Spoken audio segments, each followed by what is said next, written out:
Good morning. There we are. Thank you guys for joining us this morning, Sunday Fellowship. It has been a busy week for the Kenebrews and the Joneses and the Overas. A whole house full here this week. As you got the email, you saw that we got visitors with us this week. We have been somewhat busy. I guess somewhat was it somewhat, honey, or was it a really busy? Somewhat busy. Catherine says somewhat. Right. She said didn't include Six Flags. One year we did Six Flags. We didn't. We paid our daughter, our son-in-law to go take. I know it's bad. We paid someone to have fun with our grandkids.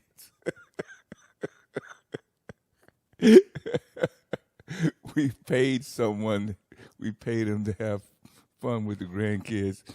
Anyway, we really appreciate you guys joining us this week. We have had technical difficulties this morning. One of our monitors went out completely. We have a big monitor we use in front of us. Curtis loves it. Dwight loves it now because we all can read from the monitor in front of us. Well, today we don't have it. It went out. It went to be with the great monitors in the sky. Jim's laughing at me. So we are going to talk about a subject this morning. We're going to talk about our dear brother Moses and what Moses did, and how he rejected a new revelation of God and a move of God's Spirit. He just most people don't see Moses this way. So we're going to discuss Moses this morning. We're not going to do a real deep dive.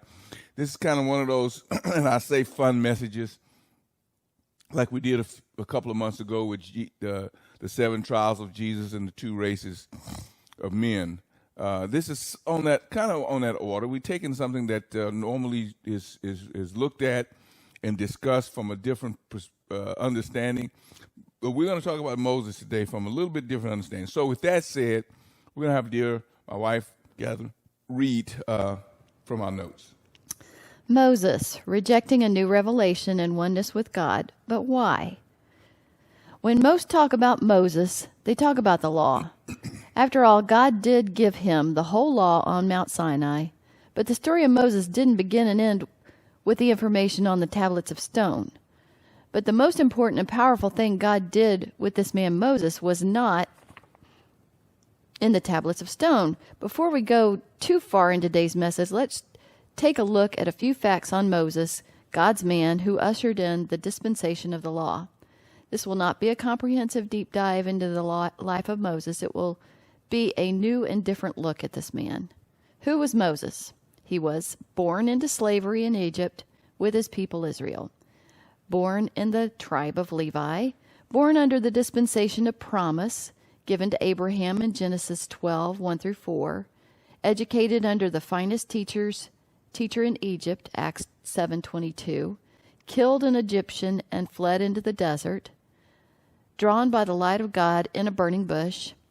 Moses' personal encounters with God. God identified himself as the God of Abraham, Isaac, and Jacob. God sent Moses to set his son Israel free from bondage of Egypt. God led Moses, and Israel followed him. Exodus 32:34. Moses received the revelation of the law from God. Moses was the first to personally be taught of God the commandments and statutes of the law. Moses revealed the whole law, moral, judicial, and ceremonial, to Israel. Moses was the first to preach the law the law of Moses in those listed sections. Moses was the only voice God entrusted to speak his revelation to his people. It was Moses' gospel. Others could only echo the message of the law. Okay, that's good. So as you heard Catherine read over these details, most of us know many of those details about Moses. We know where he was born. We know what tribe he was from reading the Bible, reading the scriptures and some of the New Testament passages. We know how he was educated. We read all of these things about Moses, and for the most part, most of us see Moses in that light. We see the thing that Exodus tells us about Moses. But even then, there's some things. Remember, I said this to you before, and I say this to those of you who haven't been with us for a while or have not had the opportunity to listen to some of our teachings, not only from me, but some of the other brothers that teach and minister here in Christ Ministries. Everything in the Bible is spiritual. I can't say that enough. We read these words about Moses. We read the Exodus. We read the scriptures, which is from Genesis to the cross. We read the scriptures written, and we read them academically, or we read them intellectually. But I want to tell you again, everything in the Bible is spiritual. So you can read something and still not see what God is saying. You still cannot see what maybe God wants man to understand. So I'm going to take a little look at Moses. Some of it's, to me, some of it's funny. There's some funny passage. I'm going to give you a passage I know you've read. But as I was reading, the Spirit showed me something that I hadn't seen before. I mean, some of you guys have done this. Come on, those of you who've been reading the Bible, you can read it for years, and one day you open a page and you read it, and the Spirit opens something you've never seen before, and you say, wow, I never saw that before. Well, I've got some of those things I want to share with you and Moses today. So we're going to take a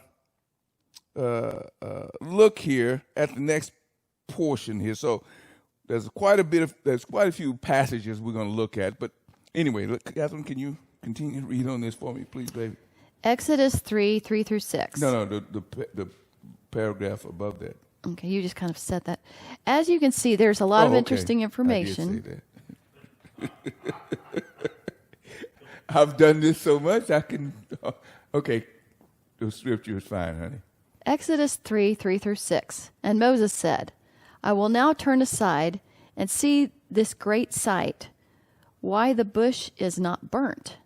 And when the Lord saw that he turned aside to see, God called unto him out of the midst of the bush and said, Moses, Moses.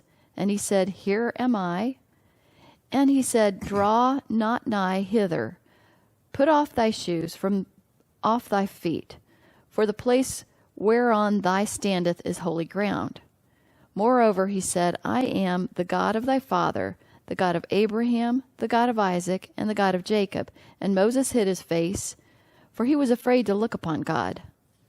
Exodus 3:13-14. And Moses said unto God, Behold, when I come unto the children of Israel, and shall say unto them, The God of your fathers has sent me unto you, and they shall say to me, What is his name?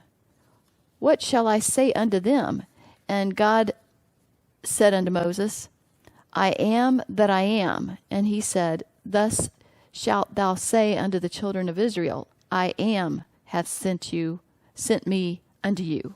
Okay, before we go on, those of you who've been with us a while, you've heard me say this before, and I make a joke about this little line in Exodus 3:3-6. The Cecil B. DeMille version of that is, Moses, take off thy shoes, thou art on holy ground. I remember that when I was like 9 or 10 years old watching the 10 Commandments. And the whole movie was great. But that line stuck with me because God had a voice that I hadn't heard before, and it sounded just like Cecil B. DeMille's actor in that movie. So I always make a joke about Moses. The guys who've been with us for a while, Jim shakes his head. Jim has heard me say that. Matter of fact, Jim Neergarter has tried to imitate that. I want you to know Jim Neergarter has tried to imitate that. But he doesn't have the voice for that. He's shaking his head. But as you can see, we have Moses he was drawn to the light, blinded by the light. That's Paul. He was drawn to the light. And what Moses found was something he wasn't looking for. What Moses found was something he wasn't looking for. So we're going to take just a quick look and look at some of these things that Moses found that he wasn't looking for. That leads us to where we're going to go. So, Catherine, take us down to these number one here. Reveal God called Moses by personal identity. And when the Lord, this is verse 4, and when the Lord saw that he turned aside to see, God called unto him out of the midst of the bush and said, Moses, Moses. And he said, Here am I. Now, look at this. Here, God called Moses by a name that he knew. Now, I want to say this to you, and it's in the notes, but I'm going to say it before we get to it in the notes. God will always call you by the name you know. He's not going to call you by any other name. The name you know, the name that man has given you. Remember, everything that Adam names, that's the name that it was. So when he says Moses answered according to the name he knew himself after his what? Personal identity. Let me say it again. God calls you by a name that you know from your what? Personal identity. That's important. We'll stick with that. So let's look at this other part. And then Moses, of course, answered. The rest of that says, the call of God made to Moses and Moses alone. That call was made to God and Moses alone. No one else can answer your call of God by your personal identity. In other words, when you hear from God and he calls your name, your personal identity to tell you whatever he has to say to you, it will be to you and you alone. Nobody else can answer that. There's a reason for that, but we'll get to that. Number 2, we also see that Moses answered and confirmed his call to God. And he said, Here am I. God calls us by our personal identity, the identity we know as us, and it will require a response. Whether now or later, you will respond. Now, I put that in there because I hear people say, well, I don't hear from God. I really never hear anything from God. Let me say it clear. He's speaking. Whether you hear it or not, you will answer now or you will answer later, because there'll come a time where no one will reject the response he sets before us. Saved or unsaved, it doesn't really make a difference. There's a time that everyone will respond to God personally. So whether you are an atheist or you're a believer or you're a Christian or no matter what it is, you will answer to God personally at that particular time, whether you do it now or later. You can pay him now or you can pay later, but you will answer before God. Okay, the next one says, the call was to come to God himself and to no one else, verse 5. And he said, Draw nigh hither. What we see in this little line is God called Moses not just to come, but he wanted him to come close. Now, we have that sometimes. A lot of believers they've heard the call to come to receive Christ. They've heard the call to come to, quote, come to God. But God went a little further with Moses. He didn't say just come. Remember, we told, as you read the passage in Luke, when Jesus is walking on the water and Peter is saying, Lord, if it be you, bid me to come to you. And Jesus said, come. Peter stepped out of the boat. He was walking, and of course, he began to sink. And of course, as I said to you before, most people see that as Peter took his eyes off Jesus. That's not what Jesus said. Jesus didn't say, keep your eyes on me. Come on, keep your eyes on me. He said, come, which means when Peter sank, it tells us he stopped coming. Well, in this case, God told Moses to come, but he said, come hither, come nigh unto me. So that's what Moses did. Let me read the rest of this. It says, Moses was asked to come to God, but not just to come, but to come closer to him. The place where he was called close to meet and talk with God was a special place. It was a set place for Moses in verse 5. In other words, verse 5 says, put off thy shoes from thy feet, for the place whereon thou standest is holy ground. He just didn't tell him to come close. He had a place prepared for Moses that was what? Separate. That means set apart. Holy means set apart. So not just the ground that Moses walked on, but he prepared a place for Moses to stand and talk to him personally on a specific piece of ground which was set apart not only for God, but set apart for Moses. There's a place that God set apart for all human beings to walk and come to him and stand in a place that is set apart for a human being to walk in. What is that? Spiritual birth, spiritual identity, sonship. I'll get to that in a few minutes. You want to read a little bit more for me, babe?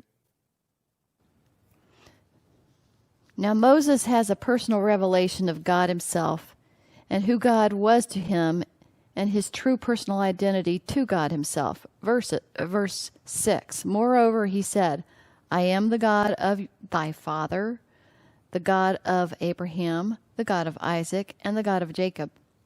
We see in verse 4, God establishes his personal identity of himself and all of the seed which Moses proceeded from that lived before.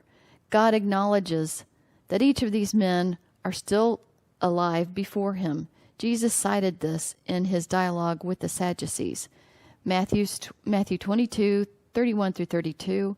But as touching the resurrection of the dead, have ye not read that which was spoken unto you by God, saying, I am the God of Abraham, and the God of Isaac, and the God of Jacob? God is not the God of the dead, but of the living. Okay, let's pause at this. Jesus made a reference to this particular verse. Jesus made a reference to this particular verse in the law and the prophets. He made the statement that the Sadducees, they didn't believe in the resurrection. And here, Jesus is saying right here what God told Moses in Exodus chapter 3. So let's look at this for just a minute. Now, he called Moses by his name, Moses. Why was that important? Well, that was Moses' personal identity. But God let Moses know something about that. He said, I am the God of thy fathers. In other words, his ethnicity, his heritage, his lineage. He said, I'm the God of thy fathers, Abraham, Isaac, and Jacob. I am the God of thy fathers, Abraham, Isaac, and Jacob. So that should tell us something. There's no Gentiles. It's not a Gentile thing. He's still dealing with that one race of people, a people that he had made unto himself. I will tell you, and I'm not going to, hopefully in a few weeks or soon, I'll be able to go back and trace this for you, because there's a line in Hebrews and a line here that leads us all the way back to Genesis chapter 2, verse 7. That can be a controversial thing. I'm not trying to create any controversy, but I'm letting you know God is not talking to everybody. He's talking to Moses, who has a lineage in a group of people that he made unto himself. He called them unto himself. He created them to be unto himself. Because out of that, in chapter 4, he's going to tell Moses to tell Pharaoh to let his son go. Let his son go? My firstborn. Where'd that come from? Nobody was born until Jesus came along, right? Well, God is saying something. If you don't understand spiritual things, if everything in your Bible is academic or intellectual, you will misinterpret what God is saying in this scenario. So he is telling Moses here that he is the God of the people he came out of.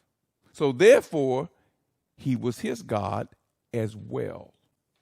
It had to do with a people and a nation, not necessarily an individual. But I'm the God of Abraham, the God of Isaac, and the God of Jacob. That means I'm your God as well. Okay. Let's read. Kevin, can you read? Moses had a personal revelation of the person of God himself. Everyone should have a personal revelation of God himself, or should desire him to reveal himself to each of us. The power and wonder of this spiritual event is something no man can give you, and truly no man can take away. In the rest of chapter 3, we see God explaining to Moses what he wanted him to do in demanding the children of Israel be released from Egypt. Moses questioned God on what he was to say when the children of Israel asked him by what authority they should believe and follow him. In verse 14, God provided Moses with another revelation of his personal name and identity. I am that I am. Tell them I am sent you. Exodus 3:19 through 20. And I am sure that the king of Egypt will not let you go. No, not by a mighty hand. And I will stretch out my hand and smite Egypt with all my wonders, which I will do in the midst thereof. And after that, he will let you go. Now, God is setting up something here, and we'll see that in a minute in the notes. But Moses had a lot of doubt. He had a lot of fears in which you'll see in a minute. But he had a lot of doubts. I mean, you're the God of Abraham, Isaac, and Jacob. I mean, that means you're my God. Okay? And God said, I'm going to send you to Egypt. Now, two things in this dialogue. First, he deals with Israel. Then he deals with Egypt. Now, God's dealing now with Egypt because Moses already asked, well, what am I going to tell them when you say they're not going to believe me? I mean, they know who I am, but they know me from the past. Some of us run into that. You run into that a bit. You run into this thing about people looking at your past. And because of the fear of your past, you're stuck. God gave this man revelation of himself. But it didn't matter because he was concerned about his past. They're not going to believe me. So he kept asking over and over, and you'll find as we get into the next chapter, you'll find God got kind of tired of him continually bringing up the past.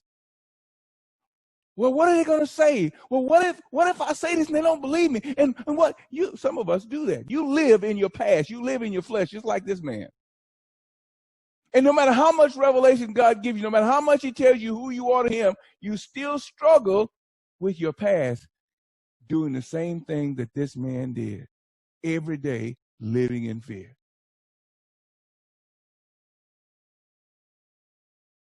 So now God is moving from Israel, what his answer should be to Israel. Then he tells him about the Pharaoh. And he didn't use the name Pharaoh right now, but in chapter 4, we get into he's going to use the name Pharaoh. But he says that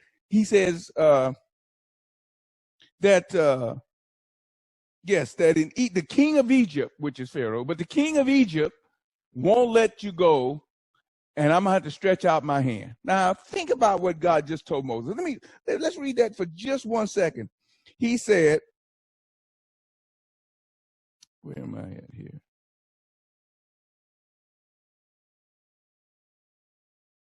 I lost my place. Where am I at? 19 to 20? Yes, that's where I am. Thank you. Look at this. Verse 20.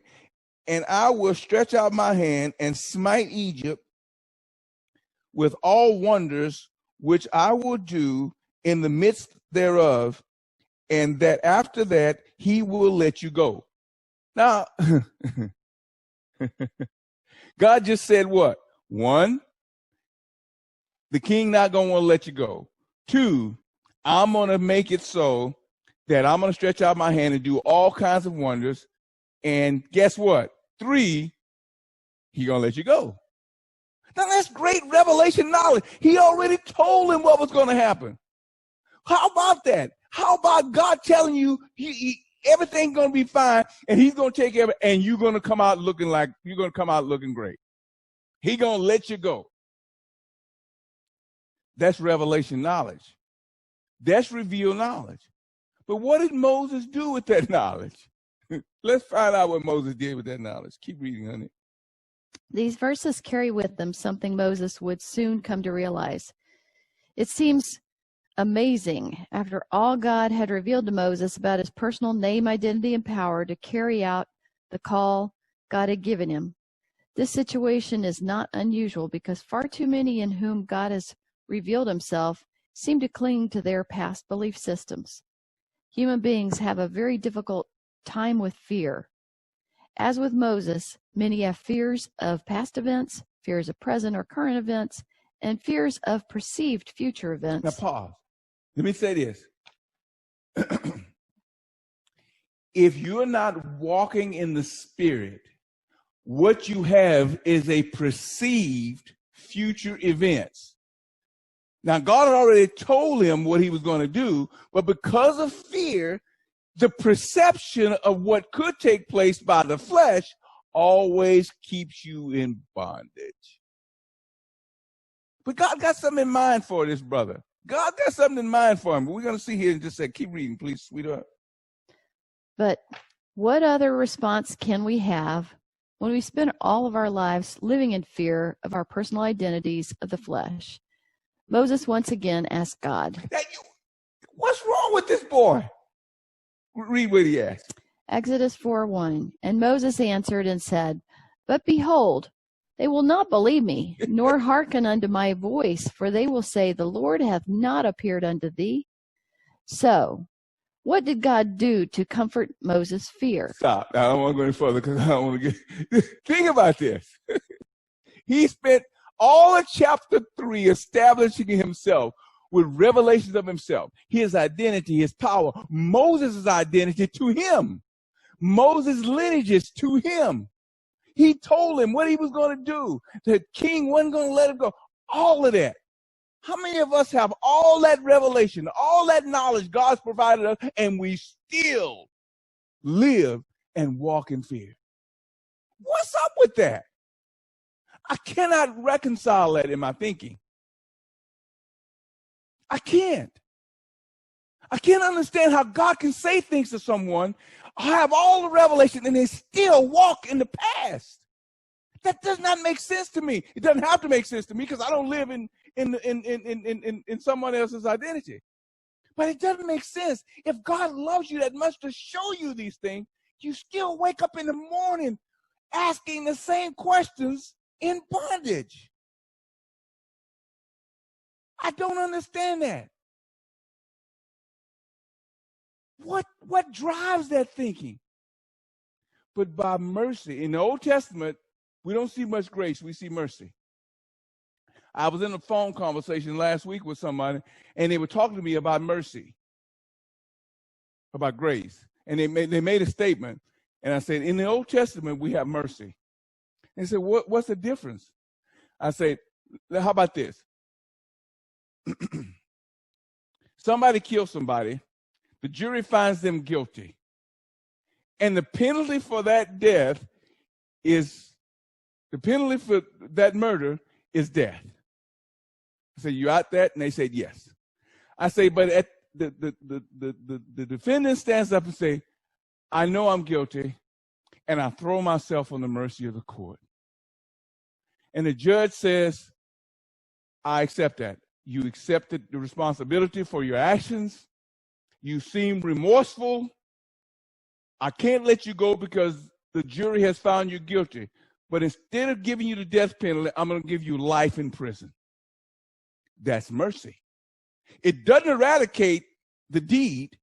It doesn't eradicate the sentence, but it does show mercy. Instead of receiving death, you receive life in prison. Grace does not work that way. So I say, do you understand that? And the person say, I see what you mean. There's a difference between mercy and grace. In the Old Testament, we got a lot of mercy. Here, we're seeing mercy. But God's about to show some mercy here. Read on, please, sweetie. Exodus 4:2-5. And the Lord said unto him, What is that in thine hand? And he said, A rod.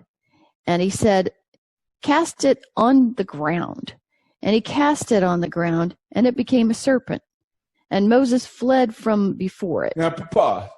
Now, I've read this for years, but a few years ago, I read this, and the Father gave me a quick vision. I could see, I saw Moses throw that rod on the ground.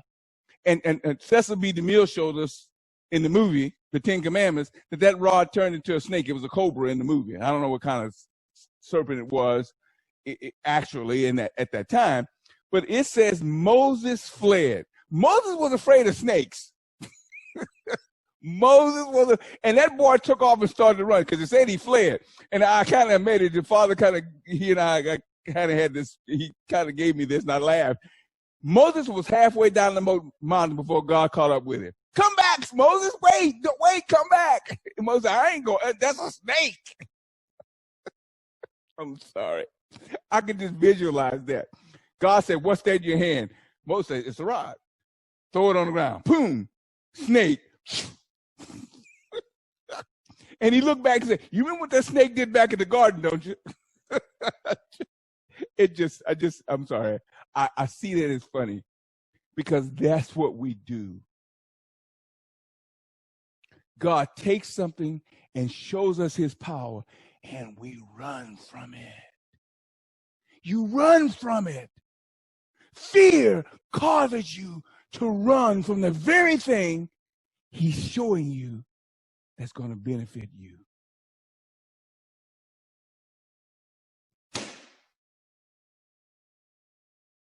You run from the revelation of his power because of your fear. You run.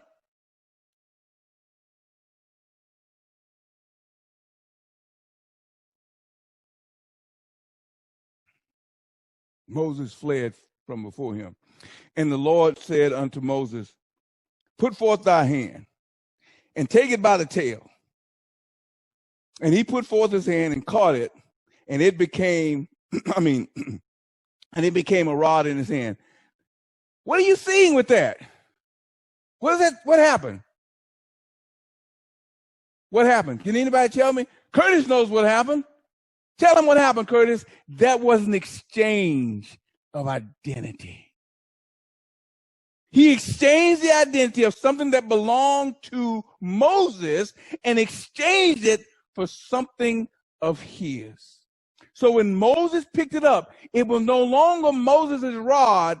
It was an extension of the power of God.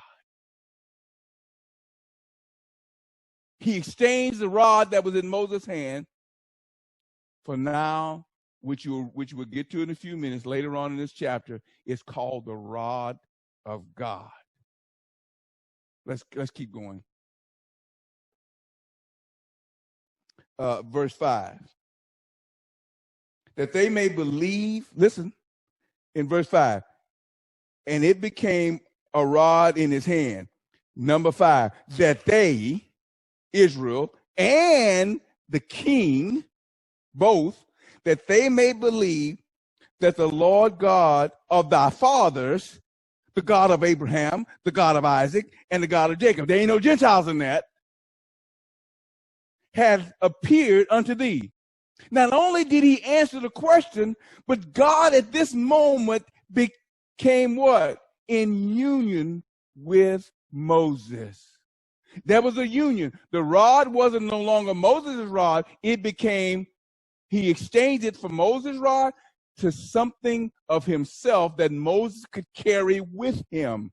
And with that rod, now of God, Moses had the authority to answer anybody's question because the rod would do it for him. Let's read, please, Catherine. What did God just say? If we look closely at what he just did, we'll see God introducing union with Moses. Let's review this new revelation and move of God. Now, all of these verses, I don't want you to read, just read the first one, but just read the, I'll do it because it's easy for me to explain. Exodus 4:17, and thou shalt take the rod in thy hand, wherever thou go, thou shalt do signs. Exodus 4:20, here is another example of God taking the rod. It says in the last part of the verse, and Moses took the rod of God in his hand. Exodus 7:9-10, it tells us the same thing. I'll read this one, 7:9-10. And Pharaoh shall speak unto thee, saying, show a miracle for you. Then thou shalt say unto Aaron, take the rod and cast it before Pharaoh, and it shall become a serpent. Well, we already knew that because it wasn't regular rod anymore. It was the power of God. So they took that rod that was the rod of God, which was a serpent, and it appeared before Pharaoh as a serpent. So 9 and 10 talks about the rod. Exodus 7:15 talks about the rod. it says, and go into the waters, and thou shalt stand on the brink of the rivers, and take the rod, which was turned into a serpent, and take it in the hand. And then verse 17 says, and the rod will touch the waters, and the water shall turn to blood. Verse 19 says the same thing about the rod. Chapter 8, verse 5 talks about the rod bringing another plague to touch the streams of the land of Egypt. Verse 16, 9:23, and Moses stretched forth his hand from heaven and sent thunder of hail and a fire to the ground. That was Exodus 9:23. Exodus 10:13, we see, and Moses stretched forth the rod of his hand of Egypt. Exodus 14, 15, and 16.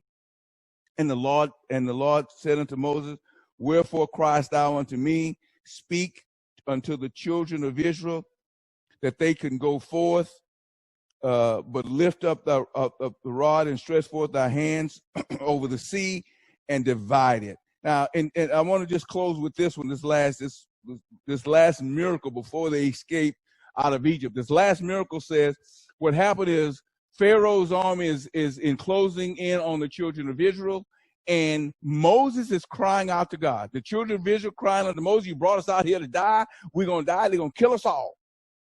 And God said, why are you crying to me? I gave you I gave you my power.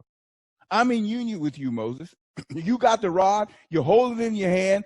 So just do what you just do what I've been having you do. He said, why criest thou unto me? Lift up, verse 16, lift up the rod and stretch forth thy hands over the sea. So Moses lifted up his hands, and the water divided, and the children of Israel crossed, the Bible says, on dry land. And Moses turned around, and the waters fell back and drowned Pharaoh's army. We know that story. So he's out of bondage. They're out of Egypt. They're in the wilderness. Now let's look at the next time. I want to get you started with this. Look at this. Catherine, you want to read that?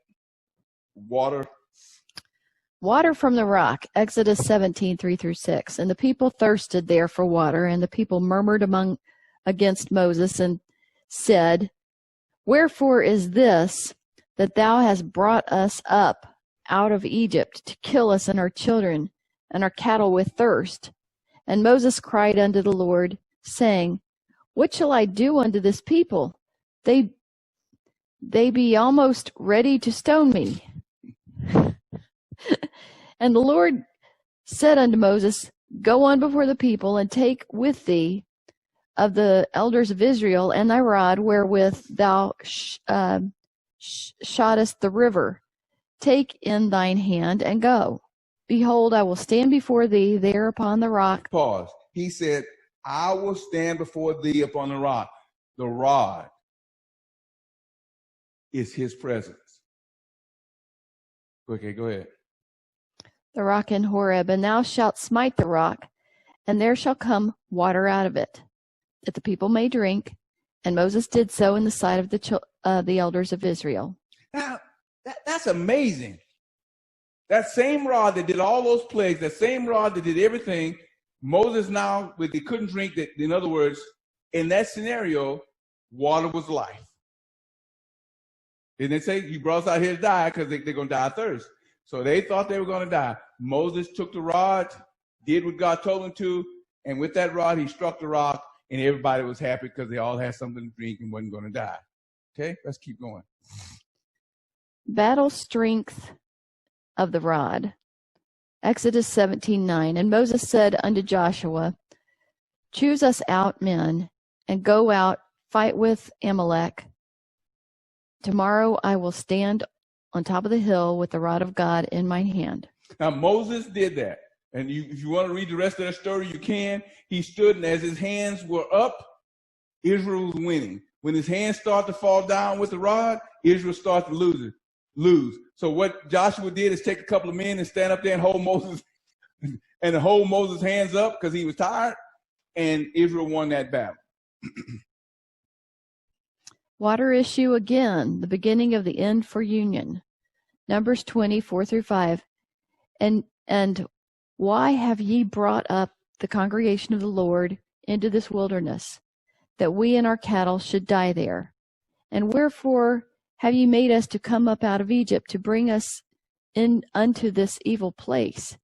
It is no place of seed, or of figs, or of vines, or of pomegranates, neither is there any water to drink. Okay, let's take a look at this. We're back again where they were crying to Moses, upset with him about not having water to drink. Now, I want to set this up before you. All that God had done for Israel through Moses, from his union with God's power of the rod, it seems to me that he never got an understanding of his authority. He never got an understanding of his union. He never took that and allowed it to be something that took care of his fears. Because right now, they're complaining about him. They're complaining that he brought them out to die, and he is immediately goes into fear. Immediately. Again. Do you ever learn anything? Did he ever learn anything? No, he did not. As long as God was revealing stuff to him, he continued to walk in Moses. That's what he did.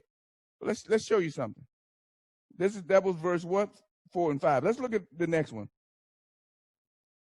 New revelation and instructions to move on into oneness. Numbers 26-8. And Moses and Aaron went from the presence of the assembly unto the door of the tabernacle of the congregation, and they fell upon their faces. And the glory of the Lord appeared unto them. Stop. All right. People are complaining. They saying, Moses, you brought us out here to die, which they said. Now, that wasn't new to him. Do you remember? It wasn't new to him because he heard this before. You heard that back in Exodus chapter 17. Now, some years later, many years later, they're back into it again. It says here that Moses went from the presence of the people, him and Aaron, and entered the tabernacle, and God appeared before him. What does that tell you? Moses is having a dialogue and a revelation with God. Yeah, they continue. Now listen, nowhere you find that they weren't on speaking terms. Right? Back at the Red Sea, God said, why are you telling? He said, go and touch the rivers. Go into all of this. God was on speaking terms, but his extension, his union with Moses was through the rod. We have that. Union is a place where most of us are. And as long as you're in union, nothing wrong with union, because union gives way to something, which we'll get to in a second. Most of you already know this. But when you're in union, you're still in fear. Fear still is a dominant factor in you because you still are you. Moses was still Moses. God was still a part of him through the rod. But there was no ownership. He didn't mind working miracles for God. I guess he felt good with that. But what happened? God appeared to him. What did God say? And the Lord spake unto Moses, saying, take the rod, and gather thou the assembly together, thou and Aaron thy brother, and speak ye unto the rock before their eyes, and it shall give forth his water, and thou shalt bring forth them water out of the rock, so thou shalt give the congregation and their beasts drink. Now that's amazing to me. There's another exchange about to happen. There's an exchange about to happen. Moses under oppression. Moses under pressure to perform in his flesh again. He goes to God, and God says here in these verses, in verse 8, take the rod. Take the rod. Take the rod. Take union. Take my power that I'd given you. Take my rod and gather the people together, you and your brother Aaron. But this time, I want you to speak unto the rock before their eyes, and it shall bring forth water, and thou shalt bring forth to them water out of the rock, and so shall give the congregation and the beast to drink.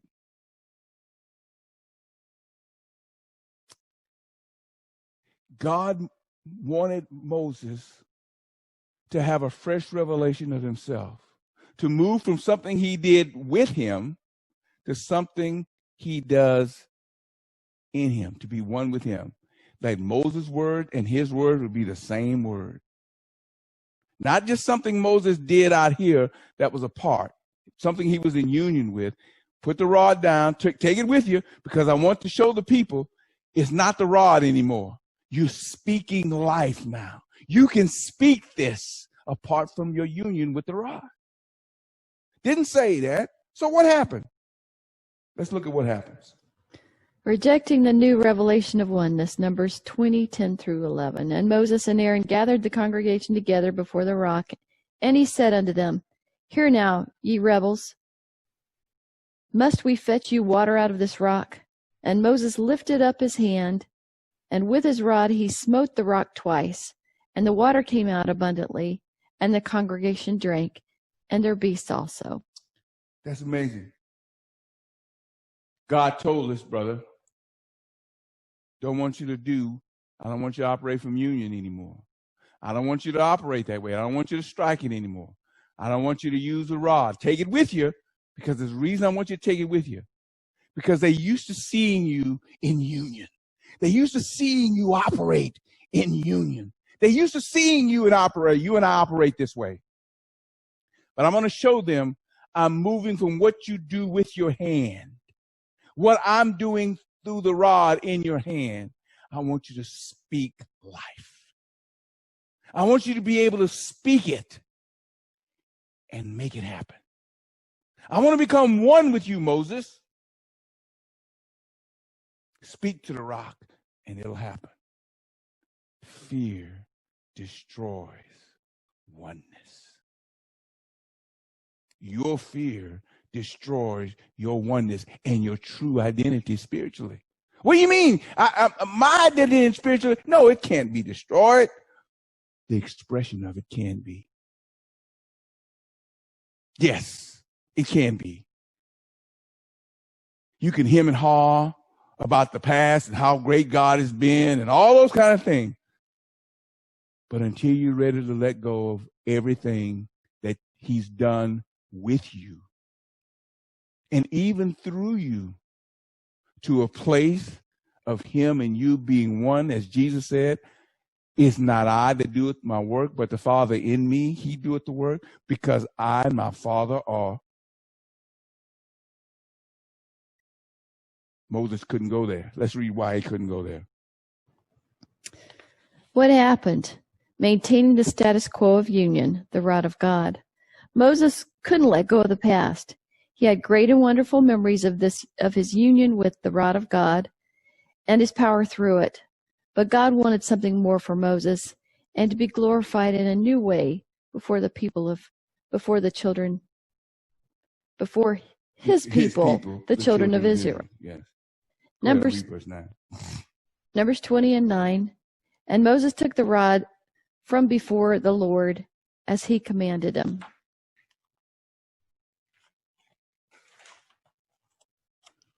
It's easy to keep doing what we've always done. Why stop something that's working? How is the rod of God working for Moses? Great. Then don't let the devil or anybody else tell you to stop doing what God has given you to do. What about when God says, I'm doing a new thing? What about when God says, old things are passed away, all things are become new? The fear of change will cause many to reject all that God has for us in that moment. And rejection also means we will not or cannot believe. The fear of letting go or dying to our past identity and the things that made us comfortable. Paul says, Philippians 3, 7, 13, and 14, But what things were gain to me, those I counted loss for Christ. Brethren, I count not myself to have apprehended, but this one thing I do, forgetting those things which are behind, and reaching forth unto those things which are before. I press toward the mark for the prize of the high calling of God in Christ Jesus. God speaks some very hard words to hear and receive. Numbers 20 and 12. And the Lord spake unto Moses and Aaron, because ye believe me not, to sanctify me in the eyes of the children of Israel, therefore ye shall not bring this congregation into the land which I have given them. That's good. Let's pause. Let's go. Let's look at this. She read a lot. I'm only going to hit this verse 12 in Numbers 20. And the Lord God spake unto Moses and Aaron, spoke unto both of them, because both of them were there in the tabernacle, both of them were there with the rod. Aaron usually, if you look at those passages in the past in Exodus, Aaron usually took the rod and did the things himself. Every now and then Moses would actually do it. Standing in front of the Red Sea, Moses held up the rod. Standing in front of the battle, Moses held up the rod. Striking the rock, Moses held the rod. But a lot of other times, Aaron operated the rod too. He was an extension. In other words, passing the power of God on to his brother. But he says this, because you believe me not. Now, wait a minute. God said something to Moses and Aaron. He said, because you believe me not. What do you mean? The key to believing is what? Moses couldn't receive. That's in my notes. But Moses had a problem receiving. And Aaron wasn't going to say, hey, brother, God said we need to speak to this rock. No. We have trouble receiving. It says here, thou believest not to sanctify me in the eyes of the children of Israel. It had to do with how God wanted to express himself in this man. In oneness. No more rod, in oneness. But Moses feared. His fears of his flesh caused him not to receive, so he couldn't believe what it was that God would do. Move from union into oneness. Therefore, ye should not bring this congregation into the land. Let's read on. I'll discuss this in a minute. So what? See that? So, what took place between the meeting with God and the meeting with the children of Israel? The answer has to do with the flesh. Moses' flesh and the children of Israel's flesh as well. Exodus 16 and 2. The whole congregation of the children of Israel murmured against Moses and Aaron in the wilderness.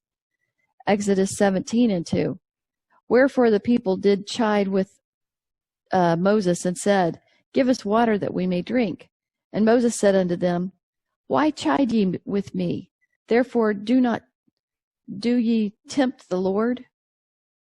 Numbers 20 and 3. And the people chode with Moses and spake, saying, Would God that we had died when our brethren died before the Lord. Moses' response to the children of Israel, he responds in his flesh over and over again.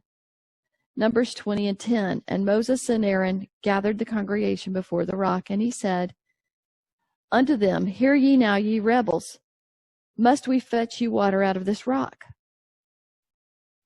How could he not believe God for a new revelation of himself? How could he move with an understanding of union by not using the rod of God to satisfy the children of Israel's complaints? That's what he was used to. Keep going. He couldn't. Why?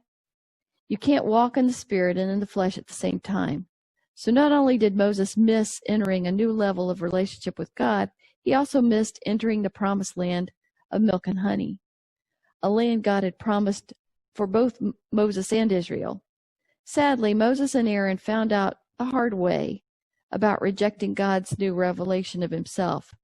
Moses never tasted the milk and honey of the new move of God.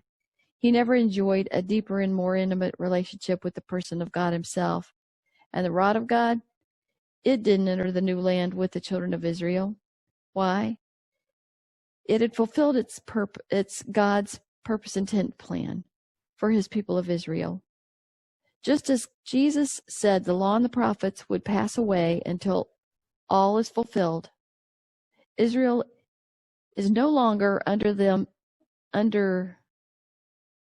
because Jesus ended them at the cross. They're no longer under the law and the prophets because Jesus ended them at the cross. Keep going, let's finish it. Conclusion. Our past paradigm, the sum total of what we think, feel, and believe of personal identity in the flesh, will always deceive and capture our ability to receive and believe new spiritual revelations from the Father. New life and identity come out of union to oneness. Every human child born into the world begins with this process. It's absolute. This holds true for every spiritual son birthed by the Father. Spiritual union must give way to the spiritual oneness with new spiritual life and identity. Jesus confirms by saying, "That which is born of the flesh is flesh, and that which is born of the Spirit is spirit."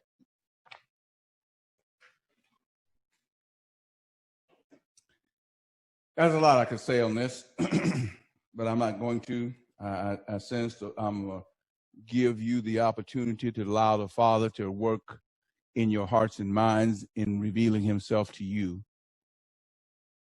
We've come a long way. The Father has brought us all a long way on this journey. In our trip, in the process of sonship, our trip, our journey in the revelation of the mystery of sonship, it's had some ups and downs. He's given us some mighty things. He's revealed to us so much, but the revelations are useless when your identity is still trapped in who you are biologically and your past. You wake up in the morning with the same behaviors. You have the same thoughts. You're like Moses with the rod.